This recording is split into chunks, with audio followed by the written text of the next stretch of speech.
tudo bem? Sejam bem-vindos, meus amigos, minhas amigas, ao nosso podcast Galicanto. Eu gostaria, nesse primeiro episódio, explicar por que Galicanto.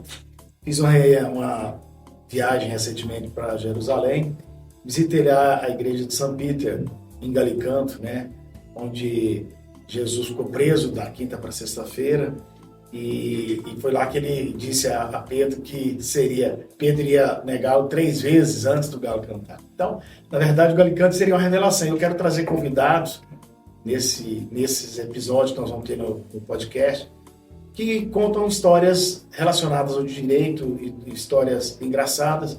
Tive essa ideia através de um colega advogado que vai estar conosco nos próximos episódios, de histórias engraçadas que podem ser contadas para o público, que às vezes não estão nos livros.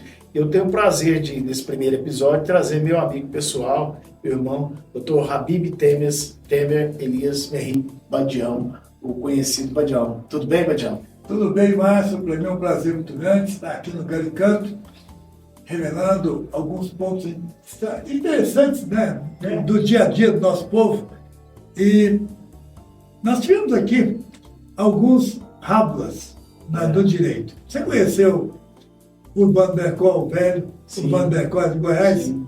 E eu, quando estudava ainda, eu lembro de uma petição que ele fez e mandou para o juiz, um recém-empossado juiz aí em Goiás. Ele não põe vírgula nem ponto, E o juiz passou a consertar a petição dele, pondo vírgulas e pontos. Quando ele recebeu o processo de volta, ele fez outra petição, também não colocando vírgulas e pontos, e encheu de vírgula e ponto no final. Excelência, põe onde o senhor quiser. É uma graça ele. E o juiz foi entender com quem que estava mexendo. Uma das maiores figuras do nosso direito, doutor Bander, com a figura. O estado de Goiás é um dos maiores advogados do estado de Goiás, com certeza. Isso. Vamos começar brindando aqui, Badião. Só um brinde aqui nesse vinho, que é um vinho de São João, de Portugal, da região da Bairrada, para a gente começar nosso podcast. Fique à vontade, a gente vai comendo e batendo papo. Mas, Badião, aqui nós temos 2 regras que nós vamos estabelecer. Primeiro, uma primeira pergunta, não é uma pergunta. Primeiro eu queria dizer que são 2 coisas, eu vou te revelar as 2. O que você fez no passado, que hoje em dia você não faria, e a última pergunta será qual que é a revelação que você gostaria de fazer para o nosso público, para quem está nos assistindo, porque isso aqui, quer queira ou não, é história, vai ficar gravado. E então a gente começa. O que você fez, e que hoje você não faria devido à sua experiência, à sua idade? Isso eu fiz no passado, mas hoje em dia eu não faria. No passado, eu nasci político, e não segui a política. Hoje, se eu pudesse renascer de novo, eu voltaria à política. Você não, pode voltar. Não lançar sua candidatura aí a senadora, governadora, presidente. Eu gostaria muito de repetir o tempo em que eu estive na política. E gostaria também de falar um pouco, já que você tocou na sua viagem à Palestina, falar um pouco do Jesus que eu conheci, depois já idoso, como diz o outro. Demorei muito a conhecer Jesus. Hoje eu olho para Allan Kardec e vejo o quanto Allan Kardec antecipou. Como ele conheceu Jesus e como ele conheceu a beleza da palavra da salvação. Eu vejo hoje Allan Kardec e tenho orgulho de hoje poder também conhecer essa figura extraordinária. Porque a palavra da salvação, pregada a Abraão pelo anjo Gabriel, ao anunciar a vinda de Jesus, ele disse para ele que seria uma nova e eterna aliança. Essa nova e eterna aliança, Márcio, para mim, uma grande revelação. Eu escutei isso, fui coroinha da Matriz de Campinas durante quase 15 anos, ajudei a construir a matriz nova, aqueles vitrais ali, fui eu que escolhi todos eles, e vivi com os padres redentoristas 20 e tantos anos, e hoje eu não vi Jesus naquela época. Eu não via Jesus.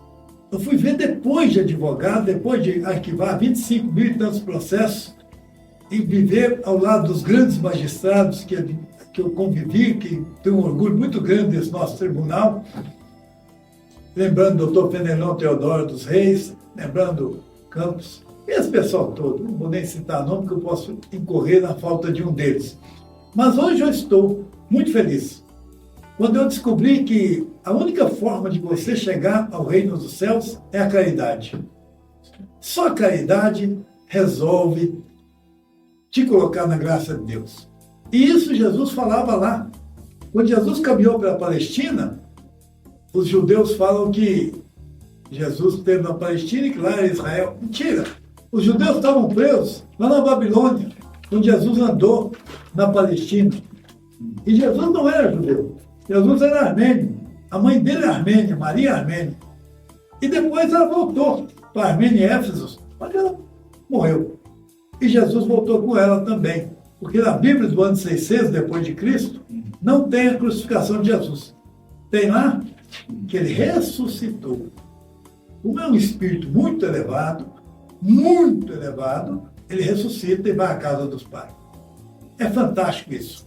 John, mas você diz assim, a gente falando sobre isso aí, que tem cientistas, principalmente cientistas, pessoas notáveis, eu sou ateu, não acredito em Deus. Aí geralmente eu faço só uma pergunta. São aquelas cientistas que adotam a teoria da evolução, né? Fala, olha, a cidade de Jericó, por exemplo, tem 10 mil anos, né? Só a cidade de Jericó. Desse tempo para cá, não evoluiu, não tem um animal novo, falou assim, animal de grande porte, pequenos tem vários, né? Não tem um animal novo de grande porte, não tem uma evolução de um macaco que fala, não tem uma evolução de um cachorro que sei lá, que comunica, ou todos os demais.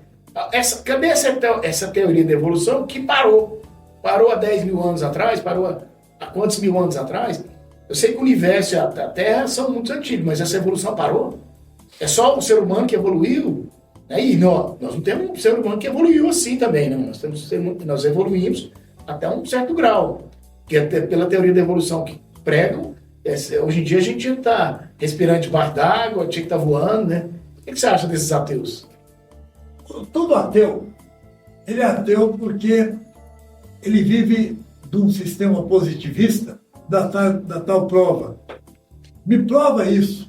Eu provo. A presença de Deus está na maternidade. Deus se reflete na maternidade. O amor de mãe, ele é imensurável. O amor de mãe, a mãe dá os 2 rins e vai para a hemodiálise para curar o filho.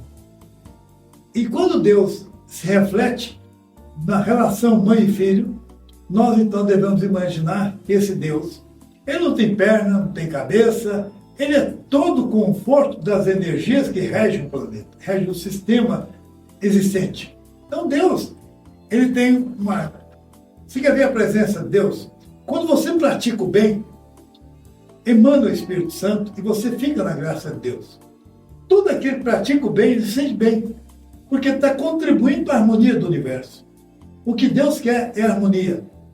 E isso é fundamental, porque nós precisamos de caminhar com a palavra de Deus. No momento em que você depara com fato concreto, nós temos aqui os filhos de Lúcifer andando aí do nosso lado.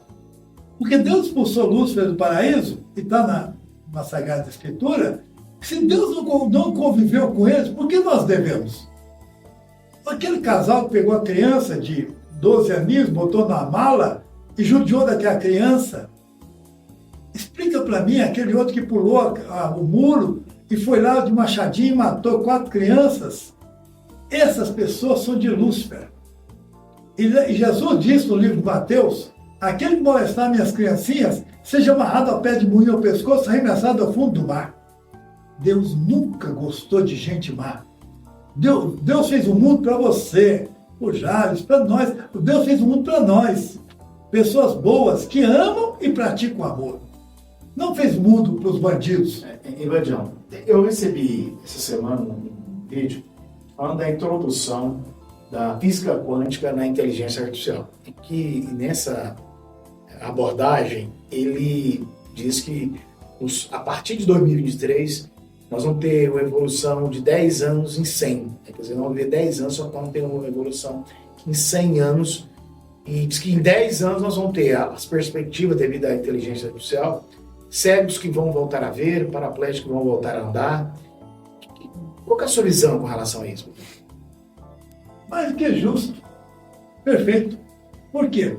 Se você começar a evoluir, quando eu abri meu escritório lá na Rua 5, eu comprei um computador de tela colorida. Até a Rede Globo foi lá filmar um computador.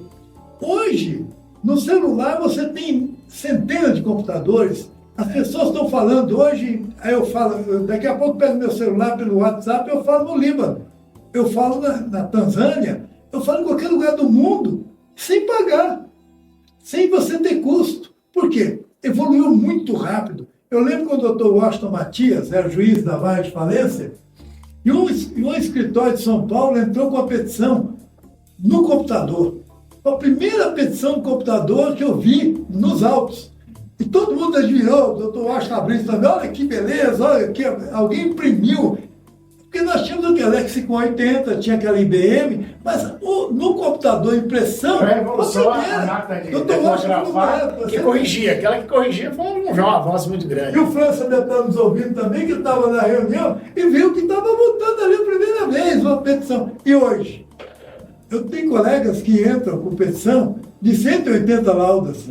E tem colegas que fazem petição de 4 laudas. Agora, quer ver o juiz nenhuma de 180, né? Mas a inteligência vai permitir que o juiz daqui para frente, essas petições sejam digitalizadas e ele, juiz, vai ter um robozinho que vai somar e vai permitir, sabe, o que o advogado quer ali? Isso aqui, ó, eu vou decidir. Juntar jurisprudência para juiz, juntar lei para juiz, é joelho molhado. O juiz não sabe isso tudo, porque você tem que pedir o que você quer. Diga o que você quer e o juiz vai te dar. Não, o pessoal prefere encher o juiz de conversa, enche 15, 20 laudas, 50, o juiz vai ler isso, ele tem 10 mil processos. Então essa evolução que você está da física quântica, ela é espetacular. Eu trabalho com a física quântica e digo para você que, por exemplo, eu tenho um medalhão aqui que é um medalhão da física quântica. Isso aqui é rochas vulcânicas da Malásia. Eu nunca caio. Eu caía muito. Escorregava, caía. Depois que eu botei o medalhão, eu não caio mais. Maravilha. Agora, o que é física quântica? Porque ele me centraliza com o magma da Terra. E me permite evitar a frequência dos celulares. Porque as frequências celulares alteram as moléculas sensíveis e quebram. No caso do vírus, no caso do RTP, o ATP da célula. Então você vai me dar um colar desse aí. Mas assim, seu livro, seus 2 livros, salvo engano, Justa Causa e Cálculos Trabalhistas, foram um sucesso, né? Eu me lembro que, acho que, salvo engano, Justa Causa, eu já tentei comprar algumas vezes, nunca consegui. Mas como foi isso? Como me diga uma coisa, essa questão da justiça trabalho, dos livros, acho que é Justa Causa e Cálculos Trabalhistas, não é? São esses 2, né? Foi um sucesso esses livros, né? A apuração da falta grave me levou para o lado criminal, para o lado penal. Daqui a pouco eu ganhei presente do professor Jales Pereira o livro dele. Vai estar com a gente hoje aqui também. E tratando exatamente do angústia de prisão. Quando o magistrado, um jurista do peso dele, começa a sentir o clamor do prisioneiro, nós começamos a entender o quanto é importante os nossos juízes leiam o livro dele, ao mesmo tempo conversem um pouco mais para penalizar, porque às vezes a pena tem que ser exemplar. Lá no mundo islâmico, a pena é exemplar. Você pode andar em qualquer lugar lá, você não vai achar bandido, porque lá aplicou-se a lei de Deus.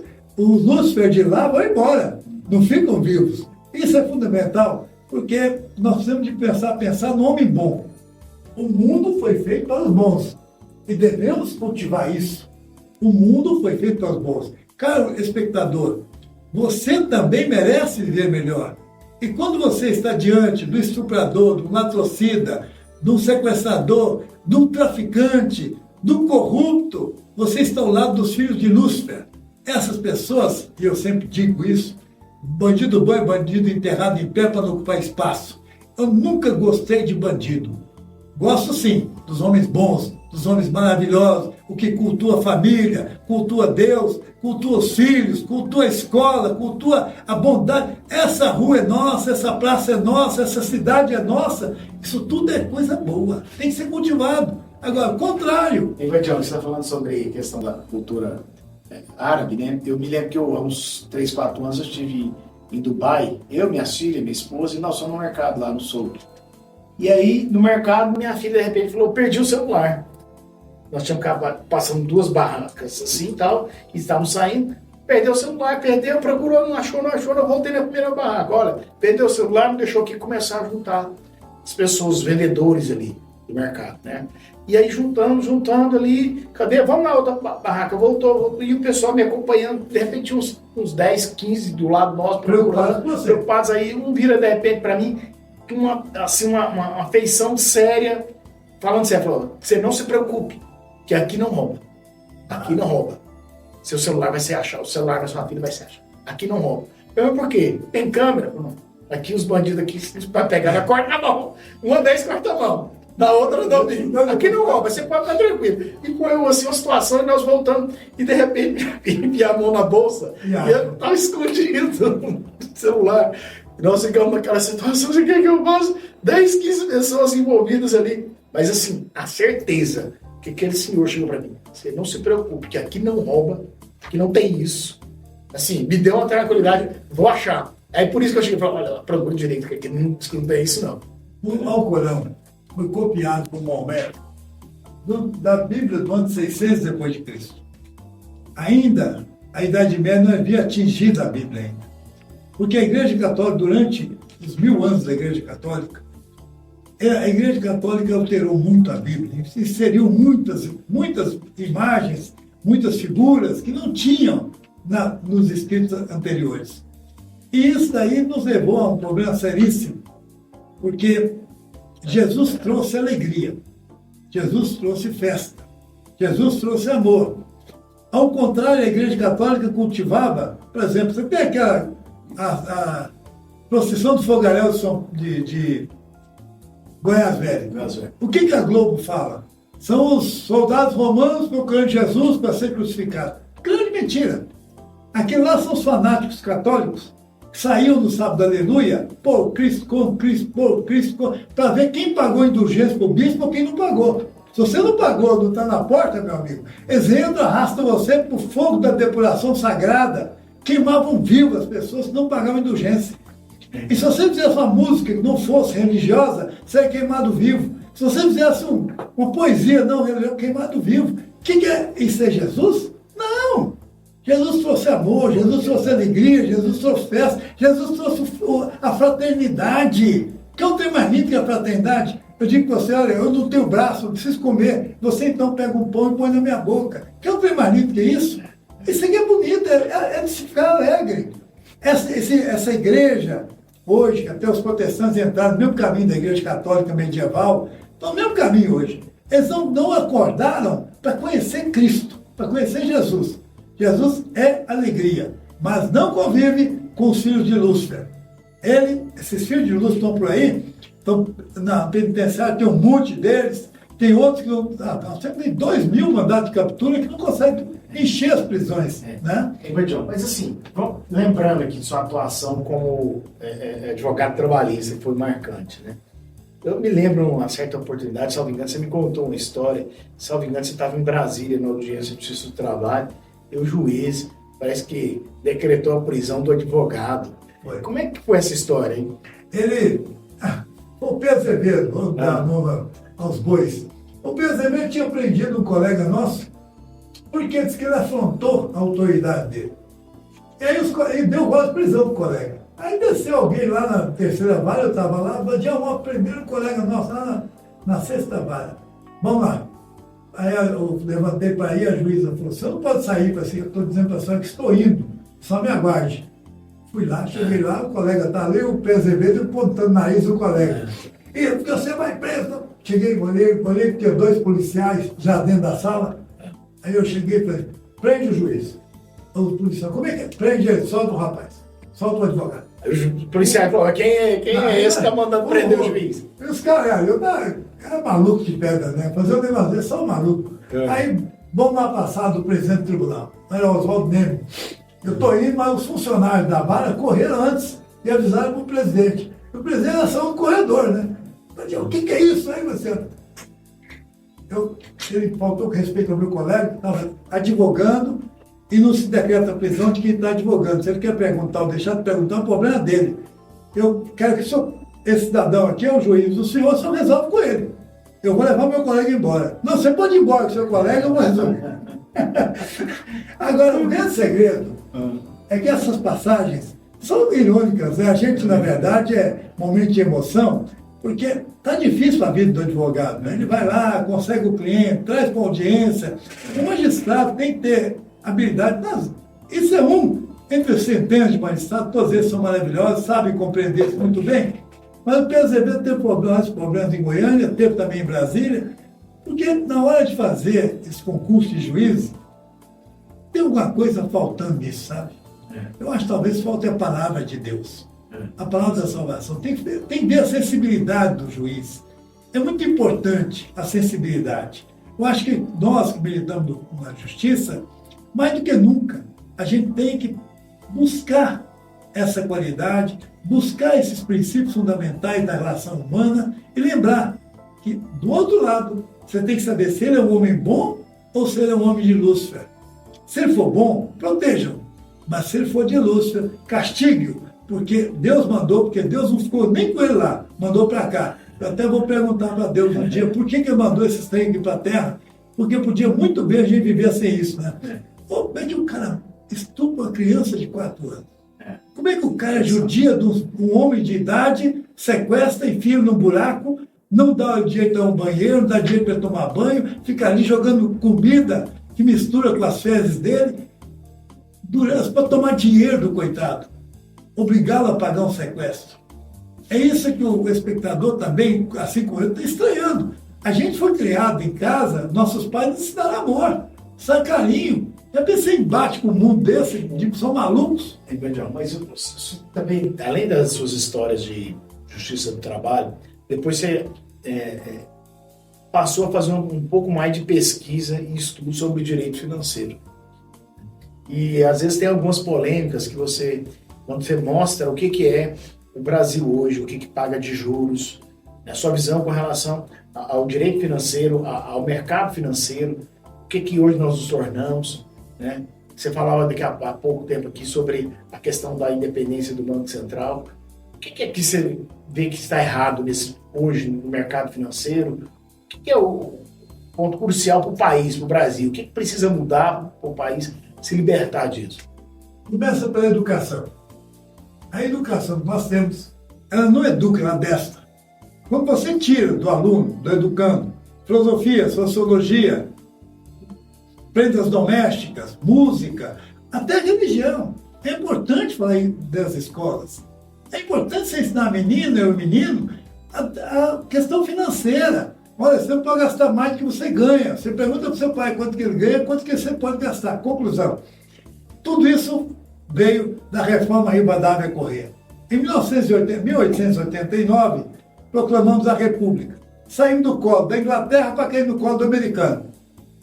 A partir daí, o americano, que é maldoso e muito, ele pega a Rivadavia Corrêa, leva lá para os Estados Unidos e faz a lavagem cerebral do general. Ele volta, cada aluno vai ser um soldado. Cada cidadão vai ser um soldado. Olha, soldado é adestrado, ele não é educado. Ele não tem capacidade do startar. Alguém tem que startar para ele. Então ele aprende o quê? Matemática, química, física e biologia. O que você fez, espectador, com a divisão de polinômio que o professor exigiu que você fizesse em sala de aula? Ou decorar aquela tabela de química? Ou decorar a biologia? E a história que não é crítica, a história da decoreba. Quantos... Enfim, eu quero colocar para você que a educação brasileira não educa, ela adestra. Se você adestra o cidadão, está aí agora. 1.200 pessoas presas em Brasília, velhinhas de 80 anos, 60 anos. Quem foi lá defender? Nem a OAB não foi. Por quê? Adestrados. A OAB é de adestrados. Os juízes nossos vieram tudo da onde? Vieram de Vênus, vieram de Marte? Não, vieram dessa educação de adestrados. Você olha hoje, O juiz, especialmente de São Paulo, que é positivista, né? A Olinda não. Olinda é alternativa. O direito alternativo tem a Olinda. E lá nasceu o Código Civil. E uma baiana, Eliana Calmon, desceu para São Paulo e fez o Código de Processo Civil. Tem um conflito entre os dois hoje. O Código de Processo Civil, para mim, é uma excrescência do direito. Enquanto que o Código Civil, e Mário Delgado redigiu, e eu estava do lado dele, eu orgulho de dizer isso, e Mário Delgado redigiu o Código Civil da cidadania. E você participou da Constituição também, lembra, John? Participei. Um dos redatores da Constituição, até quando o Ulisses Guimarães levantou e foi lá no gabinete do Sarney, e o Sarney disse para ele: você quer ser presidente da República? Quero. Volta lá, muda aquilo de parlamentar para presidencialismo e me dá mais um ano de governo. Sim, senhor. Que era o MDB que mandava. Sim. E deu para ele um rascunho. Não, do MDB. E deram um rascunho para ele, ele trouxe o rascunho pronto.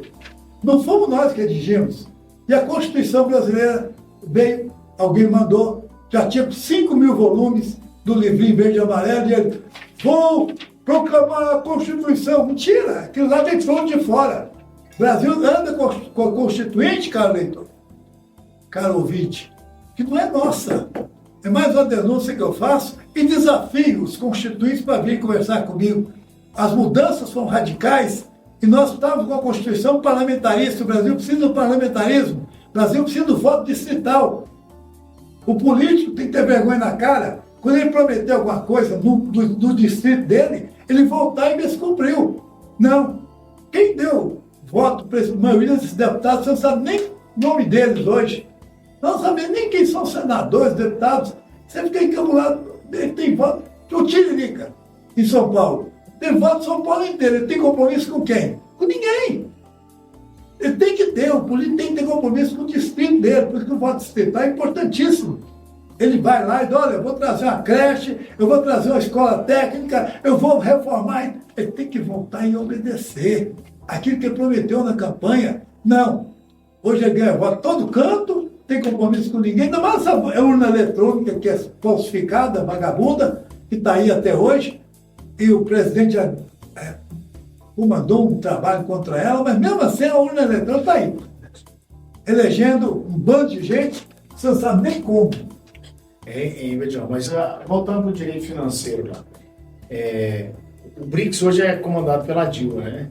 E qual que é a sua visão com relação ao BRICS? O que era o BRICS? O que é o BRICS hoje? No governo da Dilma, eu participei desse trabalho, trouxemos para cá o Banco dos BRICS. A sede era em São Paulo. E o Banco dos BRICS trouxe 4 trilhões para aplicar no desenvolvimento do Brasil a juros de 1%. Aí o sistema bancário, sistema que esfola o Brasil, tirou a Dilma. Inventou um impeachment para ela, tirou a Dilma. Aí o meu primo Temer entra no poder, a primeira coisa que ele faz é mandar o Serra lá fechar o Banco dos BRICS. Tinha dinheiro para emprestar 1%, não. Tem que sofrer na mão dos banqueiros de 90% a 450%. E depois eu vou exibir isso aqui. Você, pode exibir. Aqui, ó. Aqui esse amarelo aqui, ó. Isso aqui é a arrecadação federal. O amarelo, esse amarelo aqui, ó. Vocês estão vendo? Isso. Hoje, esse ano, dá 52% da arrecadação federal pagar juro para os banqueiros. Aqui em cima, o azul é pagar pensão dos pensionistas. Mas lá no privatizamos a Previdência, o dinheiro vai para o bolso dos banqueiros e o governo paga a pensão. É mais um roubo dos banqueiros. E depois aqui embaixo tem prefeituras 11%. Eu vou dar um exibir para você, meu caro. Você nunca viu isso? Que o banqueiro rouba 70% da arrecadação federal e está aí e ninguém fala nada. Isso aqui é o fim do mundo. O presidente fica com 19% para administrar o país. Não tem dinheiro. O Lula não tem, o Bolsonaro não tinha, a Dilma não tinha, todo mundo tem. Culpa de quem? Do Fernando Henrique Cardoso. Fernando Henrique Cardoso assinou o Plano Brad, e o Plano Brad come 52% da arrecadação federal da dívida prescrita em 69. Explica para mim como é que a dívida prescrita em 69 está vigindo até hoje, nenhum deputado fala nada. Ninguém levanta. E nós estamos pagando 52% de juros esse ano. E falar nisso, juros não consta na Constituição brasileira. É o Instituto Varrido da Constituição que estão cobrando. Só 92%. Você sabia que no Banco Muçulmano não cobra juros? Eu não sabia. Não cobra. Juro é usura. Está na Bíblia e está no Alcorão. É coisa do demônio, coisa de Lúcifer. Quem criou o juro é o capeta, é o demônio. Porque o banco pega o dinheiro do Zé, do João e empresta para o Antônio, não é isso? Ué, ele não empresta dinheiro dele, não. Quem já está cobrando juro? Ele pega dinheiro dos depósitos e empresta. Ele já está cobrando a taxa. Você tem uma conta no banco, é R$49, R$60 a taxa, você está pagando para ele. Imagina o Bradesco, tem 75 milhões de correntistas, a R$40 por mês. Quanto que ele não ganha dinheiro? O Itaú, o Banco Brasil. O Banco Brasil esse ano deu um dividendo de 3,25. Ou seja, mais de 300% de lucro o Banco Brasil deu. Em cima de quê? Do coitado do nosso trabalhador, que paga taxa para ter conta em banco. Isso é em todo lugar. Se você tiver conta em banco, como é que você vai viver? Sem cartão. Então, tudo montado para nos roubar. E você não tem um deputado, não tem um senador que defenda o povo desses malditos filhos de Lúcifer. E essa reforma tributária? Que você já tem estudou? Essa é ridícula. É ridícula.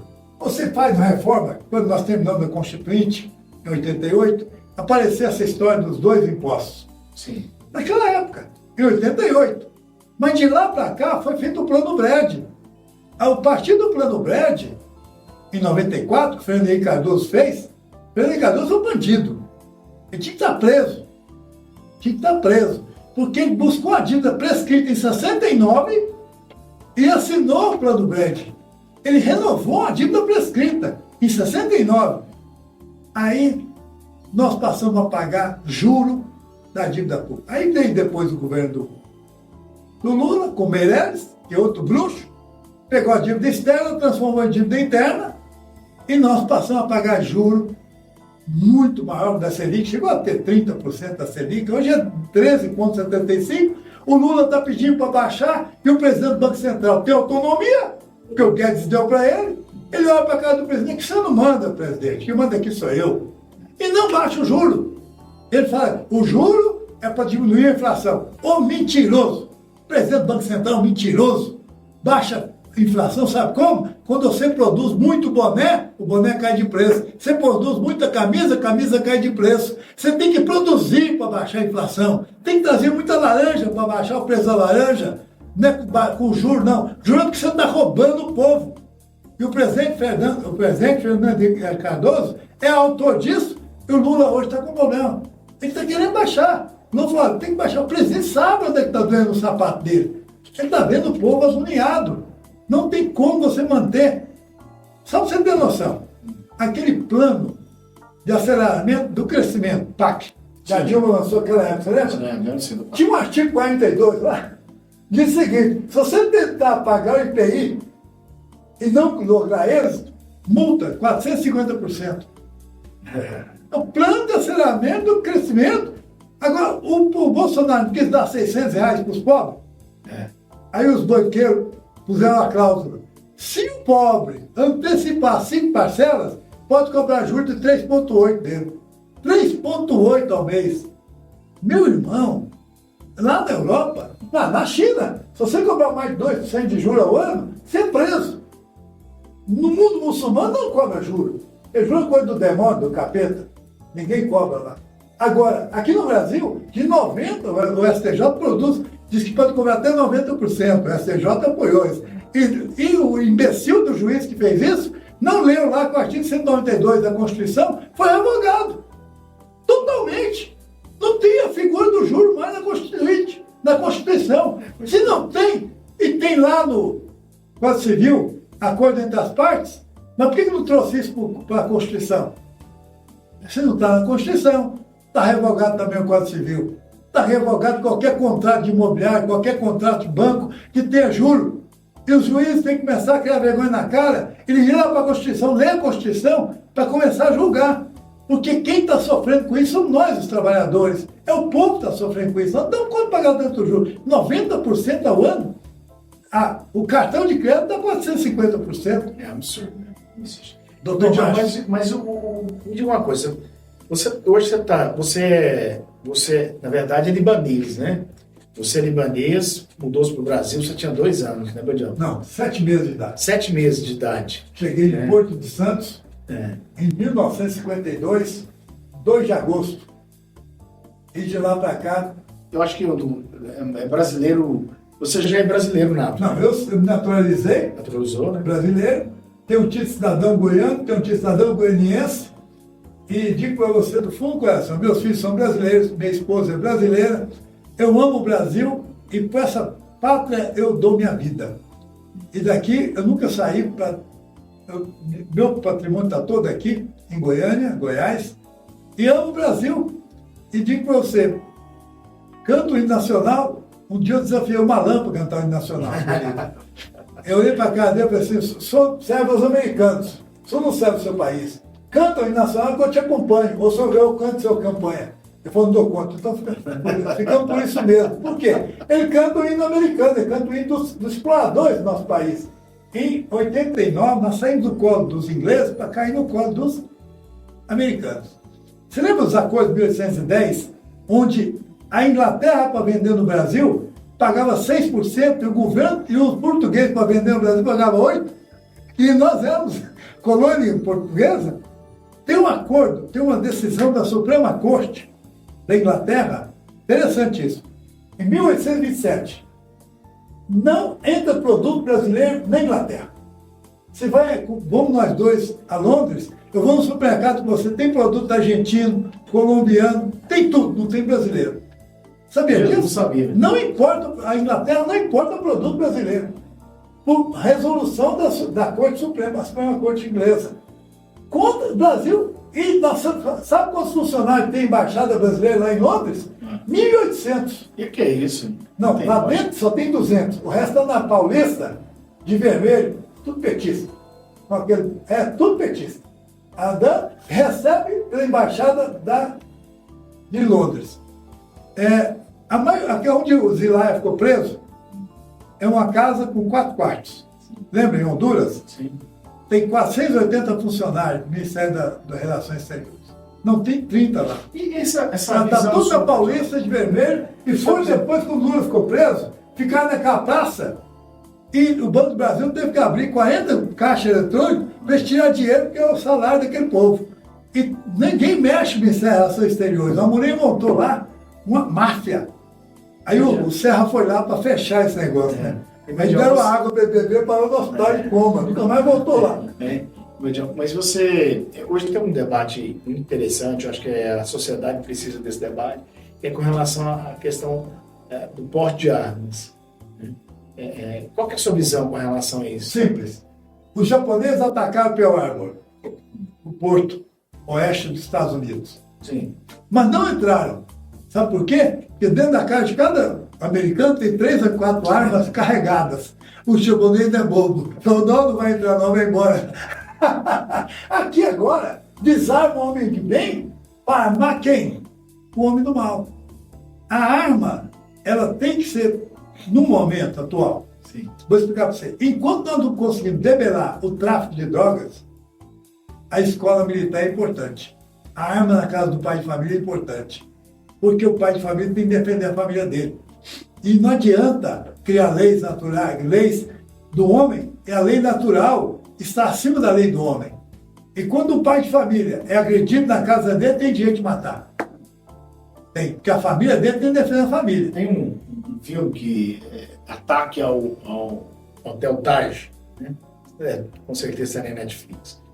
E o Taj Mahal teve terroristas que atacaram o Hotel Taj e ficaram, salvo engano, uma semana para chegar a reforço, porque a cidade na Índia, né? Só não sei se é Mumbai, eu me lembro do filme assim com exatidão, qual que era a cidade, ou é Nova Delhi. Uma cidade estava aguardando armamentos, mas ficaram 7 dias para esperar os policiais chegarem com arma, nem a polícia da Índia, da cidade, tinha armas para se defender de um ataque. Você acha que deve ter já uns, não sei se tem 15 anos ou 20 anos esse ataque terrorista. Mas é um exemplo, acho que a arma é importante, mas o debate é mais importante ainda. Saber limites, quem pode ter a arma. Acho que também não pode distribuir, assim, de forma aleatória, igual é nos Estados Unidos, né? Eu acho que não pode. Também. Nós tivemos um plebiscito, o povo disse que quer armar. Só que a interpretação que a imprensa deu foi o contrário. E aí ficou valendo a mentira deles. O povo brasileiro, não é que você vai encher, mas se você tiver uma arma, o bandido vai pegar essa arma e vai atacar alguém. É só botar uma lei que presta. Desde 75 para cá, todas as leis são lenientes. Até mesmo os crimes hediondos foram modificados, facilitados. Por quê? Porque o banqueiro que domina o Brasil, que rouba nisso aqui, ó, tá? O banqueiro que rouba nisso, ele precisa da violência. Ele precisa da vantagem dos bandidos. Porque enquanto nós estamos preocupados com os bandidos, eles estão roubando. Alguém um dia apresentou isso para você? Não. Ninguém sabia quanto que o banqueiro rouba aqui no sistema de arrecadação dos tributos. Enquanto houver, desde 75 para cá, acompanhe para você ver, todas as leis são favoráveis ao bandido. O bandido tem tudo de favorável. A polícia militar prende o bandido, leva para a delegacia. Os policiais, antes de saírem da delegacia, porque tem que preencher um monte de relatório, pergunta os PM aí, tanto relatório que eles preenchem. Preenche um para o delegado, preenche outro para o quartel. Ficou lá quase 2 horas, coitado, preenchendo, o bandido já foi embora. Não foi liberado. Porque existe um monte de regrinhas que protegem o bandido. Agora, o grande segredo, não sei o que aconteceu, mas Goiás teve essa vantagem. Deu Covid dos bandidos. Durante esse período da pandemia, deu muito Covid. Bandidada morreu tudo de Covid. Não sei porquê, mas morreu muito bandido. E nós ficamos bem, graças a Deus. E até coincidentemente, o governador teve uma vantagem, né? O bandido muda de estado ou muda de profissão. A Covid foi e cuidou deles. Realmente, o estado de Goiás, com relação à questão de segurança, eu acho que foi o destaque do governador Ronaldo Caiado, né? Todas as áreas foi a segurança pública. Badião, mas dizer, por último, eu prometi que a gente iria fazer uma revelação. E aí, para a gente caminhar já para o final, o que você gostaria de dizer, tema aberto, uma história, alguma coisa que você gostaria de deixar para quem nos acompanha aí, os nossos inscritos no canal aí? Cara, espectador, como eu disse durante meu bate-papo aqui, eu descobri a palavra de Deus. É tão bonito, porque hoje as pessoas estão fazendo a coisa errada. Jesus veio e entregou uma carta. E aí, quando Jesus entregou a carta, ao invés das pessoas abrirem aquela carta que Jesus entregou, passaram a admirar o carteiro.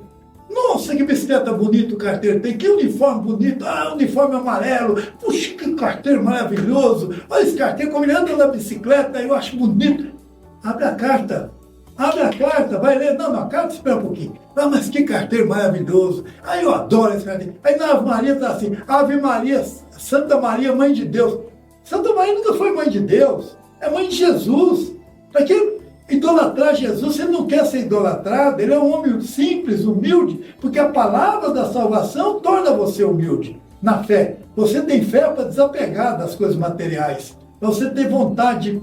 Se você tem 2 camisas, dá uma para quem precisa. Se você tem comida, dê para quem tem fome. Então, é isso que Jesus fez durante os 2 anos que ele andou ali na Palestina. Interessante que ele não só falou da palavra, Jesus praticou a palavra. Ele ia lá onde estavam os doentes e cuidava dos doentes. Jesus mostrou que o importante é cuidar do próximo. E aqui, meu caro espectador, a minha mensagem é simples. Ao invés de você ficar enchendo o bolso de dízimos e a boca de hóstia, vá até uma família mais humilde, leve um pouco de acalento, leve um pouco de amor, leve um pouco de carinho e passe a pensar que Jesus é tudo. É o grande carteiro da palavra de Deus. Esquece ele, vai cuidar da palavra de Deus, porque ele está muito bem ao lado do Pai. Não precisa você ficar gritando o nome dele, ele não é surdo, e nessas igrejas gritando. E hoje eu olho os templos, só vejo que é dinheiro.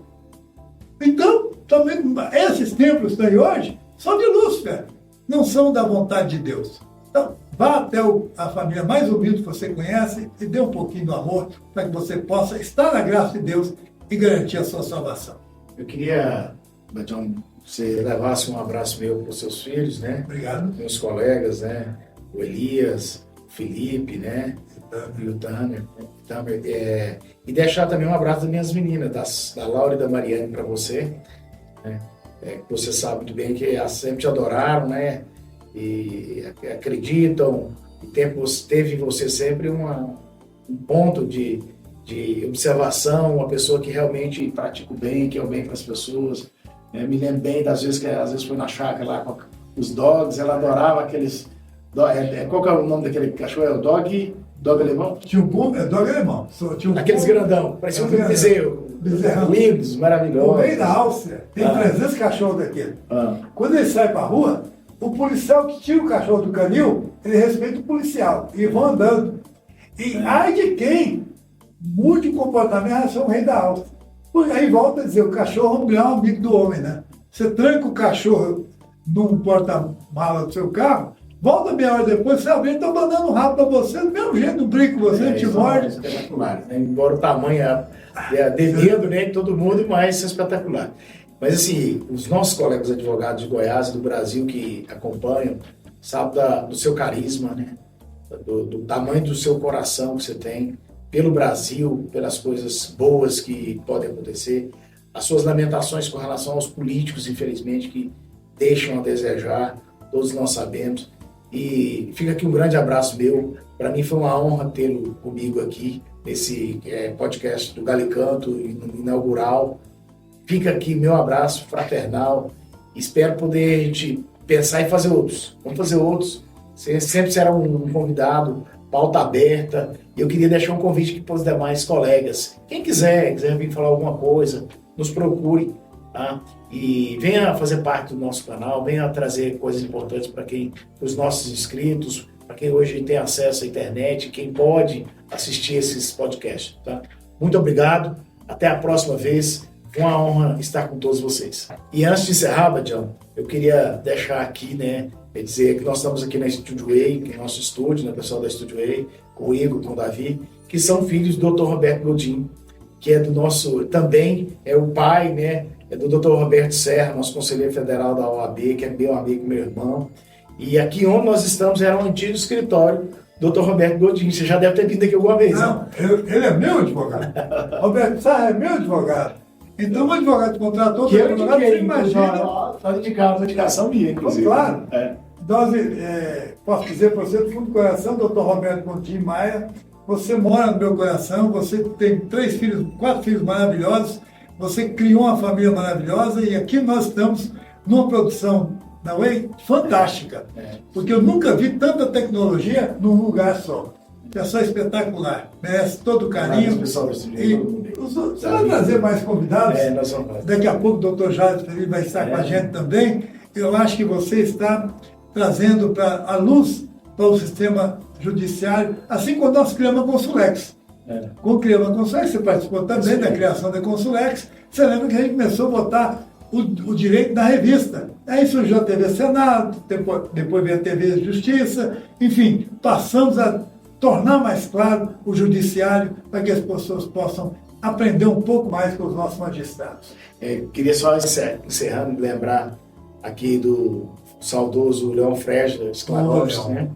E dizer, olha, foi uma honra lá na Consulex eu ter, por exemplo, assinado matéria de capa da Consulex, ter, através da Consulex, recebido prêmio da Universidade de Coimbra, em Portugal.